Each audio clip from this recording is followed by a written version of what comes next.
C'est une honte. Ils mentent sans cesse pour faire des voix sur la peur. Qui soi-disant avaient le monopole de la raison, des Mozart de la finance. Ce sont en fait des clowns. Bienvenue à tous dans cette nouvelle vidéo pépite. Aujourd'hui, Jean-Philippe Tanguy était l'invité de Madame Chantray et autant vous le dire tout de suite, il n'a rien laissé passer. Antisémitisme à gauche, pesticides, dette publique, 20 minutes d'un franc-parler rare sur un plateau télé. Regardez bien ce qui va suivre. Bonjour Jean-Philippe Tanguy. Bonjour Madame Chantray. Et merci d'être face à Merci moi à vous. ce matin. Je le rappelle, député RN de la Somme, président délégué du groupe RN à l'Assemblée nationale, aux côtés de Marine Le Pen, et membre de la commission des finances. Beaucoup de sujets à aborder avec vous ce matin.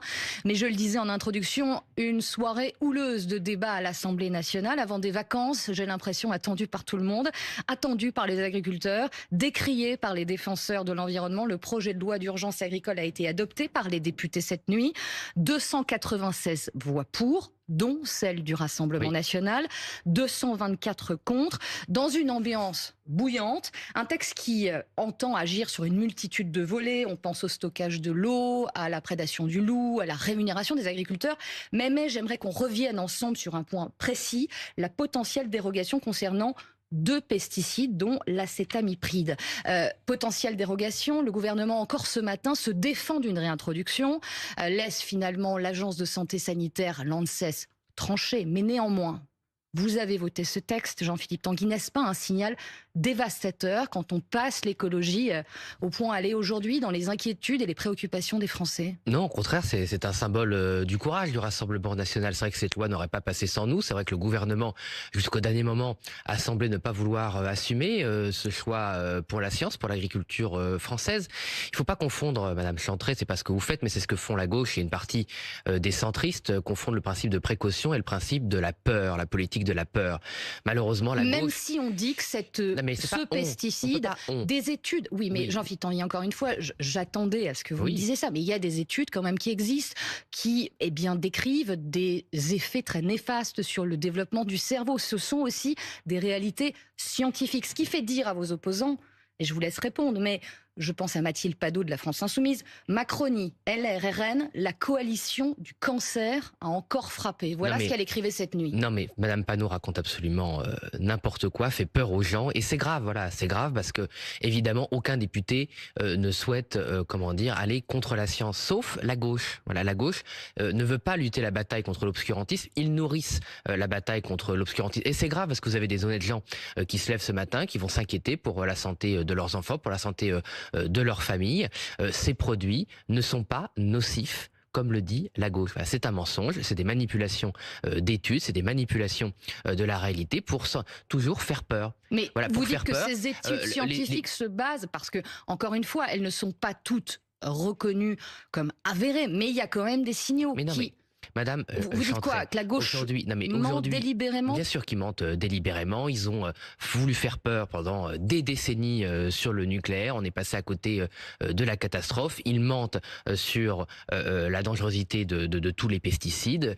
Ils mentent sur la dangerosité d'un certain nombre de politiques. Ils mentent sans cesse pour faire des voix sur la peur. Et c'est vrai que comme la population française, et moi y compris, sont désormais urbaines, coupées de certaines réalités rurales, il y a une incompréhension parfois entre ceux qui vivent en ville et ceux qui vivent dans la ruralité. Ça réjouit le premier syndicat agricole. Finalement, est-ce que tous les syndicats, la coordination, à part peut-être un syndicat extrêmement minoritaire. Mais vous répondez quoi à ceux qui disent finalement vous êtes couché face au lobby et face au syndicat agricole? J'ai jamais rencontré aucun lobby pour les pesticides et je ne le ferai pas. Vous devez les croiser, certaines. Vous d'autres, en tout cas, ils sont très présents présents dans les couloirs du Palais Bourbon, on le sait bien. Ils sont pas spécialement présents, ils ont un peu abandonné la bataille de la France, vous savez Madame Chantray, parce que tous nos compétiteurs internationaux, en particulier en Europe, avec les autorités sanitaires reconnues en France, autorisent l'utilisation de ces 2 usages, pour les noisetiers, pour les betteraviers. Et c'était la volonté de s'aligner sur les normes européennes, en effet. Voilà, mais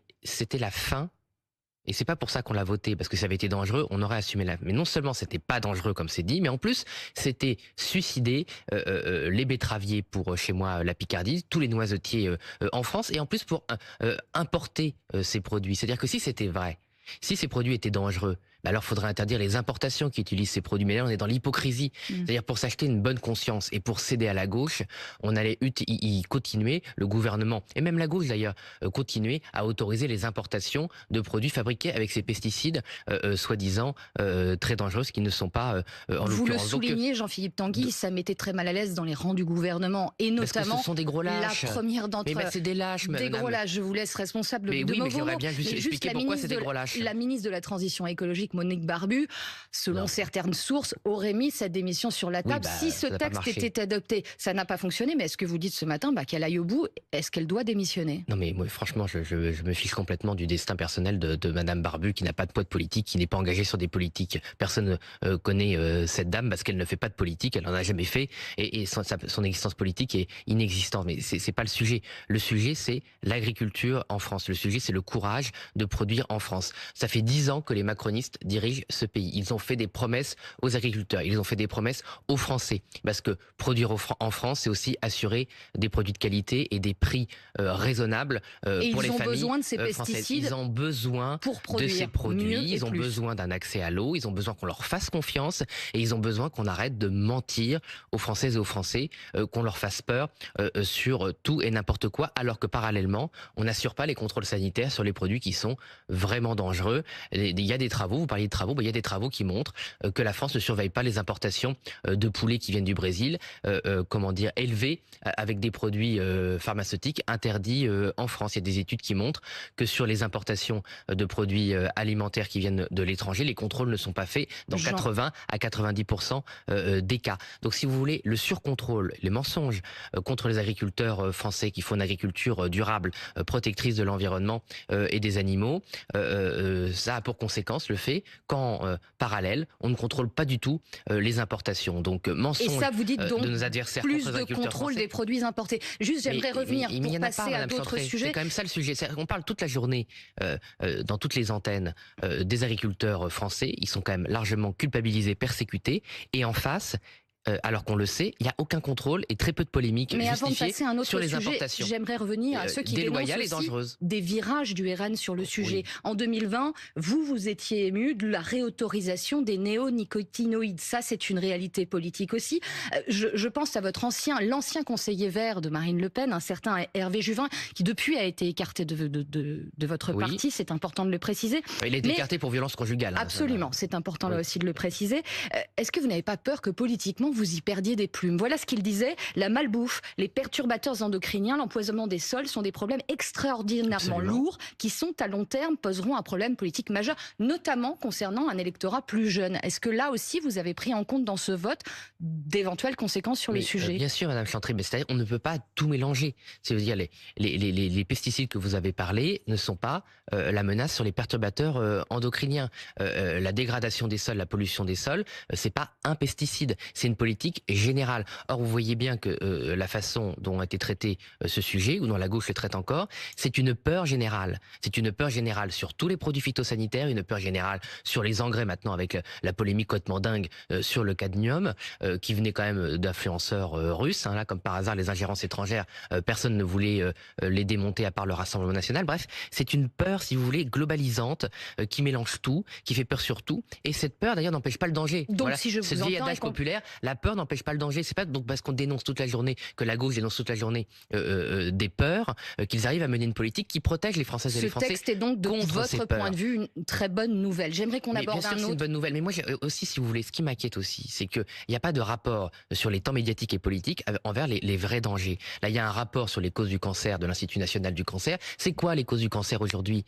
C'est pas les pesticides, c'est la cigarette, c'est l'alcool, c'est la malbouffe, c'est le manque de pratiques sportives et d'activités sportives. On peut aussi considérer que les pesticides sont possiblement à proscrire aussi, écoutez, et font partie d'un environnement. Madame Chantrey, excusez-moi, on parle toute l'Assemblée nationale, les médias sont concentrés sur des pesticides qui ont un rôle dans le cancer qui est complètement minimal aujourd'hui, et on ne parle pas de ce qui tue Jean-Philippe Tanguy, dizaines de milliers de gens, on verra à savoir la politique contre le tabac, la politique contre l'alcool, la malbouffe. Où est la politique publique? L'alimentation. Excusez-moi. Non, mais moi je veux le dire. Moi je suis. Le gouvernement renvoie la responsabilité à l'agence alimentaire et sanitaire. Et c'est pour ça que j'avais dit que ce sont des gros lâches. C'est que hier ils ont voulu au dernier moment augmenter le délai de l'avis de l'ANSES de 2 à 6 mois. Ce qui voulait dire qu'en fait il n'y avait pas de décision politique avant la présidentielle. Voilà, pas vu, pas pris à 23 heures. Donc heureusement, ça n'a pas été voté, mais ça veut dire que ce gouvernement n'assume rien. Et donc Monsieur Attal, Monsieur Philippe vont faire des belles promesses. Je les ai encore confrontés aux jeunes agriculteurs. Bon, Monsieur Philippe, il a même pas voulu débattre. Ils y étaient défavorables, hein, en l'occurrence, en l'espèce Gabriel Attal. Non, Attal et Philippe, Monsieur Attal et Monsieur Philippe, ils disent tout, le contraire de tout. D'accord? Donc quand ils sont devant les agriculteurs, ils sont pour les phytosanitaires comme le Rassemblement national. Et quand ils sont à la télé, ils sont contre, avec la gauche, pour essayer de faire des voix sur la peur. Donc ce sont des gros lâches. Et c'est pour ça qu'on est dans cette situation de mauvaise information de la population et d'abandon des agriculteurs, mais de tous ceux qui produisent en France. Passons à un autre sujet à présent. Et cet embrasement dans le détroit d'Ormuz, la guerre entre l'Iran et les États-Unis qui reprend de plus belle. Et évidemment, des craintes sur les conséquences sur les prix des carburants. Jean-Philippe Tanguy, ce matin, chez nos confrères de RTL, le ministre des PME le dit, les aides ciblées seront maintenues jusqu'à la rentrée pour franchir l'été. Il demande également aux distributeurs de fournir leur carburant à prix coûtant.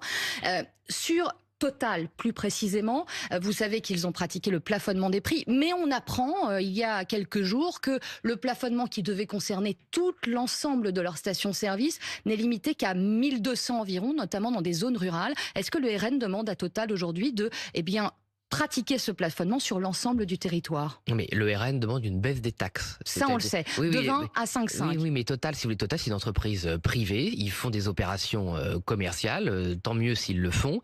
Mais il faut, si vous voulez, le fait que ce gouvernement demande à des entreprises privées de faire des actions que le gouvernement refuse de faire lui-même, c'est pathétique. Voilà, le rôle du gouvernement, c'est de décider le montant des taxes. C'est pas de supplier Total ou la grande distribution de faire tel geste ou tel geste. Sauf que sur cette demande de la baisse de la TVA sur le carburant, vous savez ce qu'on vous répond depuis des mois maintenant. Oui. C'est-à-dire que c'est un coût beaucoup trop important, jusqu'à 1 milliard d'euros par mois, 10 milliards d'euros par an. C'est moins cher que la baisse de croissance et la baisse des recettes. Quand les caisses sont vides, Jean-Philippe Tanguy. Vides, les caisses, Madame Chantrey, il y a 1600 milliards de dépenses publiques par an. C'est le record de l'OCDE, c'est le record de tous les pays développés. Si je suis bien informé, vous êtes reçu par Bercy, oui. Le ministre de l'économie en personne, ce jeudi, sans doute pour reparler de cela. Vous êtes bien informé parce que j'ai confirmé le rendez-vous entre seulement lui et moi hier. Donc, BFM TV, toujours premier sur l'information. Moi, j'ai pas de honte à aller voir Monsieur Lescure, mais il va pas être déçu par l'autre rendez-vous. Et vous allez lui redire, encore une fois, qu'il faut pratiquer une baisse des taxes de 20 à 5,5. Mais dans une discussion budgétaire qui s'annonce particulièrement houleuse, les esprits sont commencés à être préparés sur le fait que des dépenses supplémentaires, il n'y en aura pas ou que très peu, et possiblement un budget 2027 adopté par voie de 49.3. Que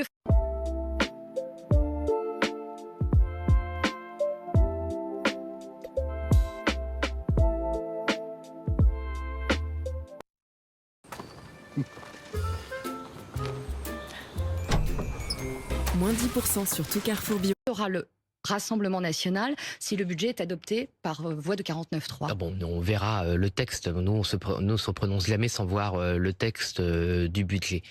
Mais ce gouvernement, donc 16 milliards de baisse de la TVA, c'est 1% des dépenses publiques de la France. Donc faire croire que c'est pas finançable, c'est faux. Voilà, c'est qu'ils ne font pas d'économie. Vous dites les dépenses publiques vont pas augmenter l'année prochaine. On verra parce qu'elles ont augmenté cette année, elles ont augmenté l'année dernière.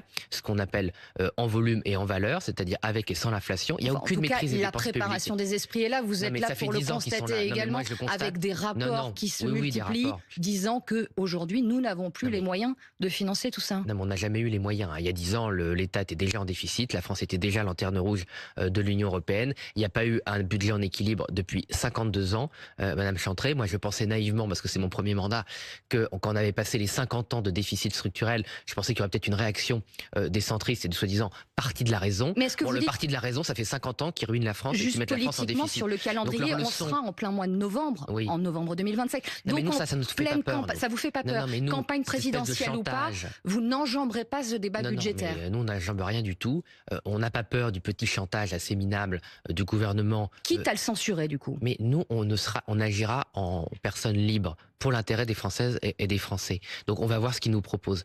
Après 10 ans de macronisme, la France est complètement ruinée. On est lanterne rouge de l'Europe. La charge de la dette est complètement hors contrôle. Dans le propre rapport commandé par monsieur Amiel, ministre des Comptes publics, il a dit qu'il était assis sur un baril de poudre. Bon, c'est eux qui ont rempli le baril de poudre et c'est eux qui ont allumé la mèche. Hein. Ça sort pas. Et juste pour de revenir nulle part. rapidement à ma première 124 question. milliards. La charge de la dette va atteindre 124 milliards en 2032. 124 milliards. Quand ils sont arrivés, elle était même pas à 40 milliards la charge de la dette. Donc c'est Tanguy. l'héritage qu'ils vont laisser, c'est un triplement de la charge de la dette. Je sais même pas comment on peut payer 124 milliards. C'est à la fois le budget militaire et le budget de l'éducation nationale. Donc vous allez possiblement hériter si vous arrivez à l'Élysée il va falloir dans avoir 10 mois. un discours de vérité et de courage, c'est-à-dire le contraire de la Macronie pour la présidentielle. Et je vous rappelle que le Rassemblement national avec Jordan Bardella en 2024 aux campagnes législatives avait annoncé qu'il fallait faire un effort de 100 milliards. Maintenant, il est de 120 milliards. Nous, on l'a toujours assumé. Et dans le contre-budget qu'on a présenté l'année dernière, j'avais dit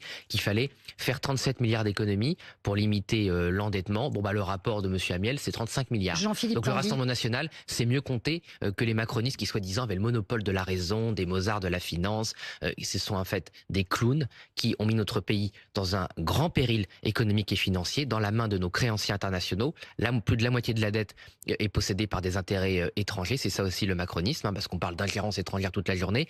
La principale ingérence, c'est qui vous tient financièrement. Bon, avec les macronistes, c'est les États-Unis et les fonds de pension étrangers qui tiennent les caisses de la France. À ce moment de l'interview, j'aimerais qu'on revienne sur un tout autre sujet, à ce qu'il s'est passé ce week-end à Grenoble, Oui. qui a choqué particulièrement la DJ Barbara Butch, contrainte de quitter la scène en plein mix, après avoir fait l'objet d'insultes et de jets de bouteilles Oui. de la part de militants pro-palestiniens et insoumis également. Dans une tribune dans Le Monde, l'artiste écrit avec son avocate: l'antisionisme invoqué n'a été à Grenoble que le vêtement de l'antisémitisme. Vous avez publié, et je crois que vous êtes venu avec un tract qui appelait justement à venir manifester contre cet artiste. Vous avez entre les mains, vous allez peut-être le montrer à la caméra, et qui vous a particulièrement indigné. Insoumis, voilà. Peut-être le monter un peu plus haut. Voilà, excusez-moi. Voilà, donc ça c'est le tract qui a été diffusé avec le logo des Insoumis. C'est un tract officiel, et vous voyez que cet artiste est associée à la Croix de David, donc elle est désignée comme juive.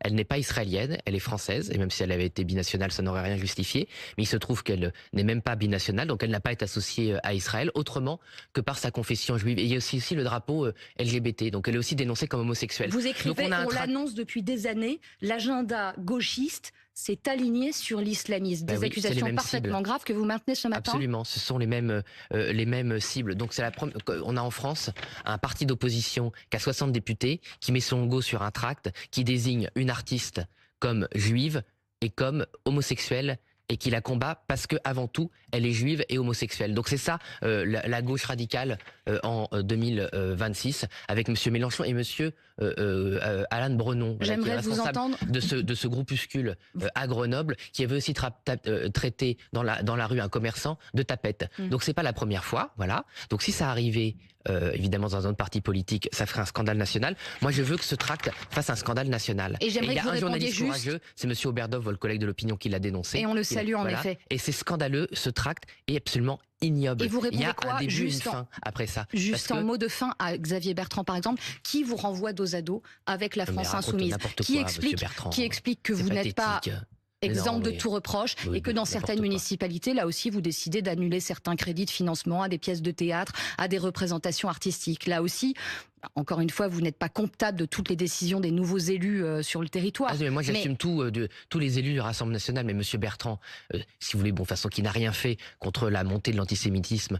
Il était au gouvernement, monsieur Bertrand, quand il y avait un rapport de l'éducation nationale qui expliquait, le rapport Aubin, que les enfants juifs étaient déscolarisés à Marseille. Il en avait rien à faire. Ça n'a rien à voir avec un choix artistique, là.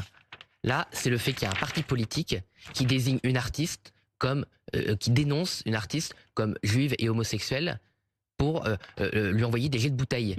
Voilà, elle lui fait arrêter un concert. Donc il y a un moment, est-ce que tout le monde s'arrête 2 minutes et qu'on dit que là il y a un tract avec une étoile de David. Il y a un tract avec une étoile de David et un drapeau homosexuel. Ça c'est ce qui s'est passé à Grenoble. Et donc toutes les espèces d'explications, oui, elle a pris position sur le conflit israélo-palestinien. Madame Bush, elle fait ce qu'elle veut en fait. Elle prend position comme elle veut, mais elle n'a pas à être dénoncée publiquement et jetée à la vindicte parce qu'elle est juive, homosexuelle, femme, et je homme, redis n'importe quoi. Voilà, je redis ces mots, on l'antisionisme essentialise la gauche, essentialise essentialise, voilà, comme les islamistes, la gauche essentialise ses adversaires Merci politiques, les beaucoup. désigne non pas pour leurs opinions Merci. et les combattent démocratiquement, mais parce qu'ils sont juifs et homosexuels. C'est ça la gauche en 2026, c'est une honte. Merci Jean-Philippe Tanguy Merci à d'avoir vous. été notre Merci de invité m'avoir ce laissé le matin. dire. Tout de suite, Julien Arnaud pour le 9-12. Très bonne journée.